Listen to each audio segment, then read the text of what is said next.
What is a supermoon and what is the best time to see it on Sunday? A supermoon is a full moon or a new moon at its closest point to Earth, also called perigee. A super full moon looks around 12 to 14% bigger than its counterpart, the micromoon. When a full moon coincides with being closest to Earth, it is called a super full moon. A new moon that takes place when the moon is at its perigee is known as a super new moon. The impressive sight happens when a full moon is at the point in its orbit that brings it closest to Earth. To us Earthlings, the moon appears 30% brighter and 14% bigger to the naked eye.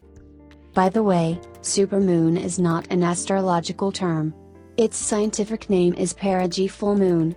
But supermoon is more catchy, and is used by the media to describe our celestial neighbor when it gets up close.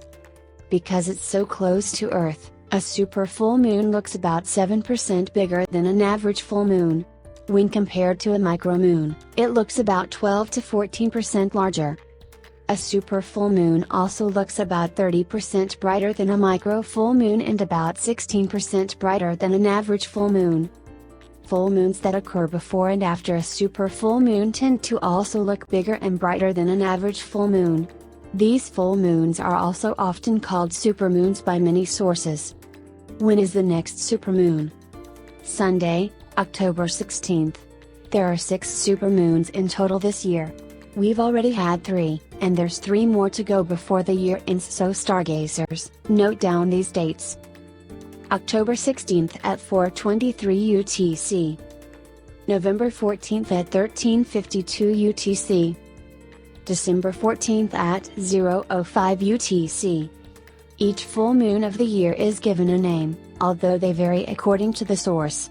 October's full moon is referred to as the hunter's moon because it appears very soon after sunset, and traditionally generated more light for farmers working in the fields and hunters to spot wildlife. Will the tides be larger? Possibly, yes. Most people know that tides are governed by the gravitational pull of the moon and, to a lesser extent, the sun.